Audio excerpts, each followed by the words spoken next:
අයිබෝන් ඔයා මේක තුලා ඉන්නේ SLLT YouTube channel එකේ අලුත්ම වීඩියෝ එකත් එක්ක. ඉතින් අද වීඩියෝ එකෙන් ඔයාලට අරන් ආවේ කොළඹ විශ්වවිද්‍යාලයට මෙන්න මේ දිනවල කාර්යාල සහායක කියන තනතුර සඳහා බඳවා ගැනීම සිදු කිරීමට අයදුම්පත් කැඳවනවා. වීඩියෝ එකට යන්න කලින් මම ඔයාලට මතක් කරනවා රැකියාව පිළිබඳ තොරතුරු ඉතා ඉක්මනින් ලබා ගැනීම සඳහා SLLT YouTube channel එක subscribe කරලා bell icon එක click කරලා තියාගන්න කියලා. එහෙනම් යමු වීඩියෝ එකට. එතකොට මෙන්න මේ නිවේදනය නිකුත් කරලා තියෙන්නේ කොළඹ විශ්වවිද්‍යාලය මගින්. මේකෙදි කියනවා කොළඹ විශ්වවිද්‍යාලයේ වෛද්‍ය පීඨයේ පහත් සඳහා පුරාපාඩු පිරවීම සඳහා සුසුකම් තියෙන ශ්‍රී ලාංක පුරවැසියන්ගෙන් අයදුම්පත් කැඳවනවා කියලා. එතකොට බඳවා ගන්න තනතුර විදිහට මේක සඳහන් කරලා තියෙනවා මෙන්න මේ කාර්යාල සහකාර කියන තනතුර. මේ තනතුරට බඳවා ගැනීම සිදු කරනවා කියලා කියන්නේ කොන්ත්‍රාත් පදනම මත. එතකොට මේක පුරාපාඩු එකක් තියෙනවා කියලා සඳහන් කරලා තියෙනවා.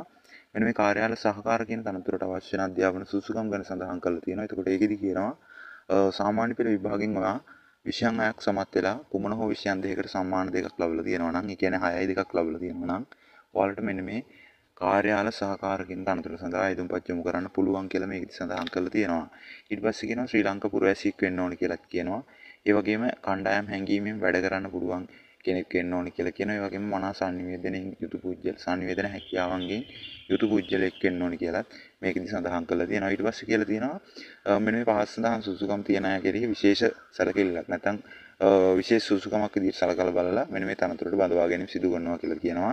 ඒකට ඒකෙදි කියනවා පිළිගත් ආයතනකින් මාස 6කට නොඅඩු පරිගණක පාඨමාලාවක් හදාරලා තියෙනවා නම්, ඒ වගේම පරිගණක පාඨමාලාව හැදෑරීමෙන් පස්සේ කුමන හෝ ආයතනයක සේවය කළ පරපුරුද්දක් තියෙන කෙනෙක් නම් එහෙම අයට මෙන්න මේ තනතුරට බඳවා ගැනීමේදී විශේෂත්වයක් දක්වනවා කියලා මේකෙදි සඳහන් කරලා තියෙනවා.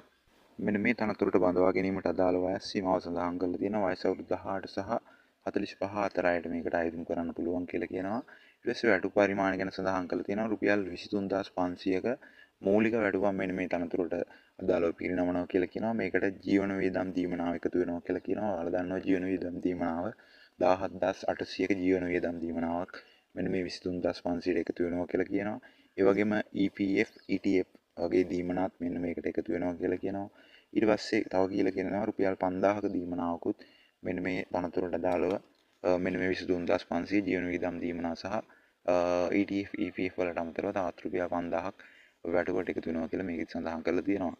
ඊට පස්සේ ගිවිසුම් කාලය කියන්නේ මේකට බඳවා ගන්න කොන්ත්‍රාත් පදනමක් මත ඔයාලගේ කොන්ත්‍රාත් කාල සීමාව අවුරුද්දයි කියලා මේකෙත් සඳහන් කරලා තියෙනවා. ඒකට අවුරුද්දක කාල සීමාවක් සඳහා තමයි මෙන්න මේ තනතුර සඳහා බඳවා ගැනීම සිදු කරන්නේ. ඊට පස්සේ මෙන්න මේ තනතුරට අදාළව අයදුම්පත් යොමු කරන්න ඕන ආකාරය සඳහන් කරලා තියෙනවා. අයදුම්පත්‍රය ඔයා විසින් සකස් කරන්න කියලා කියනවා. නියමිත ආකෘතියක් නැහැ. එතකොට ඔයාට ඔයා විසින් වග පෞද්ගලික තොරතුරු, ඒ වගේම අධ්‍යාපන සුසුකම් පිළිබඳ තොරතුරු ඇතුළත් කරලා අයදුම්පත්‍රය ඔයා විසින් සකස් කරන්න කියලා කියනවා. සකස් කරලා ඔයාට පුළුවන් ඊමේල් මාර්ගයෙන් මෙන්න මේ අයදුම්පත යොමු කරන්නත් පුළුවන්. ඒ වගේම ලියාපදිංචි තැපෑලෙනුත් ඔයාගේ අයදුම්පත ඔයාට යොමු කිරීමේ හැකියාව තියෙනවා කියලා සඳහන් කරලා තියෙනවා. ඒකට අයදුම්පත් යොමු කරද්දී ඔයාගේ අධ්‍යාපන සහතිකවල පිටපත් එවන්න කියලා කියනවා. ඒ වගේම වෘත්තීය සුසුකම් වල සහතික තියෙනවා නම් ඒව එවන්න කියලා කියනවා. ඒ වගේම පළපුරුද්ද සනාථ කිරීමේ සහතික තියෙනවා නම් ඒ වගේ පිටපතොත් ඔයාගේ අයදුම් පත්‍රයත් එක්ක එවන්න කියලා මේක සඳහන් කරලා තියෙනවා. ඔයා ඊමේල් මාර්ගයෙන් ඔයාගේ අයදුම් පත්‍රය යොමු කරනවා නම් මෙන්න මේ සඳහන් කරලා තියෙන familymet@med.cmb.ac.lk කියන ඊමේල් ඇඩ්‍රස් එකට ඔයාගේ අයදුම් පත්‍රය යොමු කරන්න කියලා සඳහන් කරලා තියෙනවා.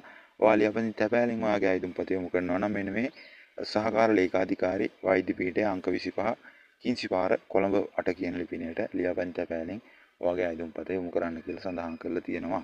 ලියාපදිංචි තැපෑලෙන් ඔයාගේ අයදුම්පත් යොමු කරනවා නම් යොමු කළා ඔයා ලියුම් කවරේ ඔයාගේ අයදුම්පත්‍රය දාලා යවන ලියුම් කවරේ වම් පැත්තේ ඉහළ කෙළවරේ මෙන්න මේ post of office assistant on contract basic department of family medicine කියන එක සඳහන් කරලා යවන්න කියලා කියනවා. ඒ වගේම ඊමේල් මාර්ගෙන් ඔයා අයදුම්පත යවනවා නම් subject line එකේ මෙන්න මේ කිව්ව කාරණේ ඇතුළත් කළා යවන්න කියලා මේකෙදි සඳහන් කරලා තියෙනවා. ඔයාලට වැඩිදුර විස්තර මෙන්න මේ www.cmb.ac.lk කියන වෙබ් අඩවියෙන් ඩවුන්ලෝඩ් කරගන්න පුළුවන් කියලාත් මේකෙදි සඳහන් කරලා තියෙනවා. ඒ වගේම අයදුම්පත් බාර ගන්න අවසාන දින විදියට සඳහන් කරලා තියෙන 2025 10 වෙනි මාසේ 16 දින. එතකොට 10 වෙනි මාසේ 16ට කලින් ඔයාගේ අයදුම්පත් යොමු කරන්න කියලා කියනවා.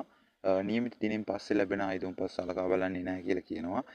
ඒක නිසා ඒ අයදුම්පත් ප්‍රතික්ෂේප කරනවා කියලා සඳහන් කරලා තියෙනවා. නියමිත දිනට කලින් අයදුම්පත් යොමු කරන්න කියලාත් මම ඔයාලට මෙතෙන්දි මතක් කරනවා.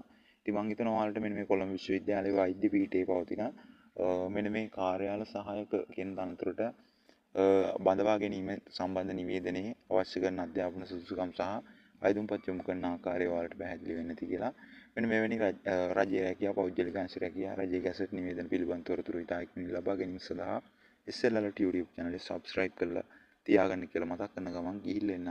සුබ දවසක් වේවා.